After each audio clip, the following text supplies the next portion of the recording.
યાત્રાધામ અંબાજીમાં વર્ષ 2025 અંતિમ દિવસે ભક્તોનું ઘોડાપુર ઉમટ્યું છે।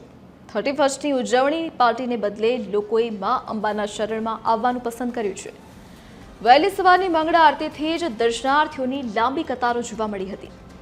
ભક્તોએ વિતેલા વર્ષની ભૂલો માટે ક્ષમા યાચના કરી આવનારું વર્ષ 2026 સુખાકારી રીતે જાય તેવી પ્રાર્થના કરી છે। ખાસ કરીને શાળાના બાળકોએ પાર્ટીને બદલે ચાચર ચોકમાં ગરબા રમીને નવા વર્ષને આવકારવાનો ઉત્સાહ બતાવ્યો હતો, જે સનાતન ધર્મ તરફનો ઝુકાવ દર્શાવે છે।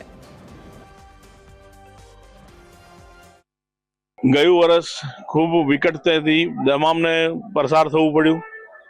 તમામને ઘણા બધા સંકટોનો સામનો પણ કરવો પડ્યો।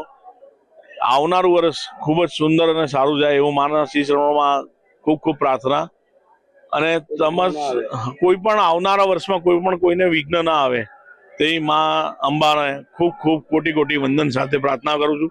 આજે 31 લોકો જાત જાતની વિવિધ પ્રકારની પાર્ટીઓ કરતા હોય છે, પરંતુ અમે KM કોઠારી હાઈસ્કૂલ સતલાસણામાંથી આવી અને અહીંયા માતાજીના દર્શન કર્યા। ભારતીય સંસ્કૃતિને ધ્યાનમાં રાખી માતાજીના ચાચર ચોકમાં અમે ગરબે ઘૂમી રહ્યા છીએ।